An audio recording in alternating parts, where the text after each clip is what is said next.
Hola, buenas. Nosotros somos el grupo integrado por Charly Mójica Chinchilla, Fiorella Guevara Retana, Ashiel Corbett Douglas y Evan Céspedes Martínez, y nos corresponde hablar sobre el tema de las reacciones químicas. Buenas, a mí me corresponde hablar sobre el fundamento teórico. Primero quisiera comentarles un poco qué son las reacciones químicas. Las reacciones químicas son todas aquellas en las que se producen modificaciones en la composición de la sustancia. Además, es importante establecer que la transformación de la energía, tanto física como química, está asociada con cambios en la liberación de la energía, que es un proceso exotérmico, o con la absorción de la energía, que es un proceso endotérmico, en cualquiera de sus manifestaciones. Por otro lado, les mencionaré dos tipos de reacciones. La primera, ácido-base. Esta se da cuando se mezclan dos disoluciones acuosas, una ácida y una base, produciéndose una sal y agua, que por lo general es soluble. La segunda reacción de la que les hablaré sería la de reducción-oxidación, mejor conocida como redox.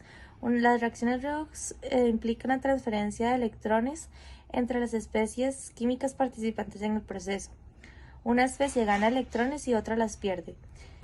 Como último, la escritura de las reacciones químicas es muy importante y se realiza anotando las fórmulas de los reactivos, estado inicial, luego de los productos, estado final, separados por una flecha que indica la dirección del cambio, y como último debe cumplir con la ley de la conservación de la materia, por lo cual debe estar debidamente balanceado. Muchísimas gracias. Los materiales utilizados para esos procedimientos fueron tubo de ensayo, agitador de vidrio, papel tornasol, beaker de 250 ml, cápsula de porcelana, gotero, quemador Bunsen, vidrio de reloj y una espátula.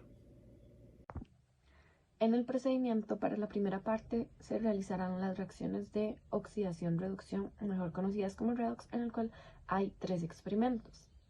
Para la segunda parte se hacen las reacciones ácido-base, donde solo hay un experimento, que es el último. En el primer experimento se utilizará un clavo de hierro, el cual será colocado en un tubo de ensayo y a la vez cubierto con sulfato de cobre, y se deberá esperar de 1 a 2 horas para ver el cambio y el resultado.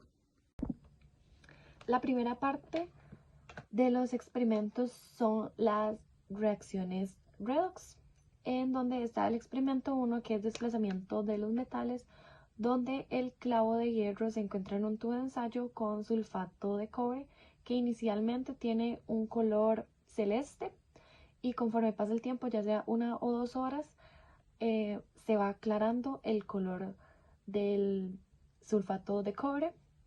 Y lo que pasa con el clavo de hierro es que va a desprender un sólido, y al desprender ese sólido hace que pueda volver a oxidarse. Este es un proceso endotérmico. En el experimento 2 podemos observar un desplazamiento de hidrógeno en el que se coloca una pequeña cantidad, más o menos medible con la punta de la espátula, de aluminio en polvo en un tubo de ensayo grande. Se coloca el tubo de ensayo dentro de un beaker para evitar salpicaduras. Luego se dirige a la capilla y se agrega 1 mililitro de ácido clorhídrico, 6 mol por litro, mientras se sostiene el tubo con una pinza para tubo. Este segundo experimento, llamado desplazamiento de hidrógeno, luego de agregar en el tubo de ensayo ácido clorhídrico con aluminio en polvo, se ve que después de pasar el tiempo y agitar se van formando burbujas. Eso significa que se está dando una liberación de hidrógeno y se siente que el tubo de ensayo se calienta, por lo que se dice que es un proceso endotérmico. En el experimento número 3, el cual es de combustión, se utilizarán pinzas para tubo de ensayo y una laminita de magnesio, la cual no podemos ver directamente a los ojos porque nos podríamos encandilar. Y también la llama del quemador se debe usar con una combustión completa. El experimento 3 es el de combustión. Luego de haber quemado la lámina de magnesio en el mechero, nos da dos resultados: una parte blanca, que significa que se combustionó, y una parte gris de la lámina de magnesio, que significa que no se combustionó. A eso le agregamos agua para hacer la prueba en el papel tornasol, que nos da un resultado ácido-base y es básico.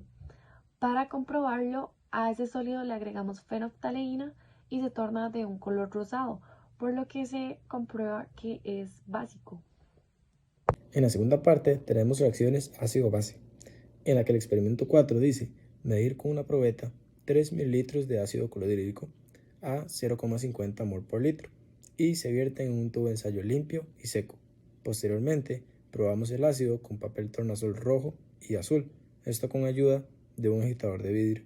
Se anotan los cambios ocurridos para posteriormente agregar una gota de fenolftaleína al ácido y observar si ocurre algún cambio.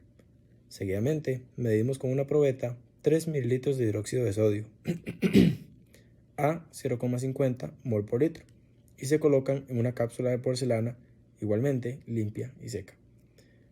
Pasamos a probar el hidróxido con papel tornasol rojo y azul. Anotamos los cambios ocurridos para posteriormente igual agregar una gota de fenolftaleína y observar si ocurre algún cambio. Seguidamente, vertimos la disolución de ácido con cuidado sobre el hidróxido que se encuentra en la cápsula de porcelana. Agitamos suavemente y observamos si hay algún cambio de color. Como último paso, una vez agregado todo el ácido al hidróxido, calentamos suavemente hasta la sequedad, evitando posibles salpicaduras utilizando el vidrio del reloj. Se describe lo que se observa y se apuntan los resultados. En esta segunda parte de ácido base se hará el cuarto experimento en donde se deben hacer varios pasos. El primero es con el ácido clorhídrico y con la punta del policía se pone en 2 papeles tornasoles y estos cambian a color rojo. Luego al ácido clorhídrico se le agrega fenolftaleína y no sucede ningún cambio, queda incolor. El próximo paso es con el hidróxido de sodio. Nuevamente con la punta del policía se pone en 2 papeles tornasoles y estos cambian a color azul. Luego se combina el ácido clorhídrico con el hidróxido de sodio y se tornan al color de la fenolftaleína, una base fucsia. Luego se debe llevar a la cápsula de porcelana en donde se debe calentar y como resultado da un sólido blanco.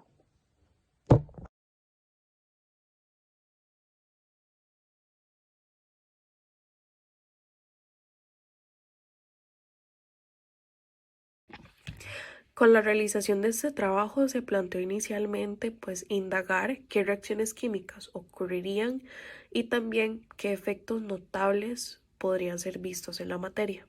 En el trabajo se encontró que en el primer experimento hubo un cambio de materia debido al consumo de iones de cobre. Seguidamente se logró demostrar una reacción química en la cual se dio una liberación de hidrógeno y además de eso se dio un cambio de temperatura. Y por último se logró evidenciar un cambio de color en el papel tornasol, ya fuera de azul a rojo, de rojo a azul o en algunos casos no hubo cambio alguno. Tal como lo hemos podido comprobar, las reacciones químicas son todo proceso en el cual las especies químicas o las sustancias se transforman o cambian su estructura.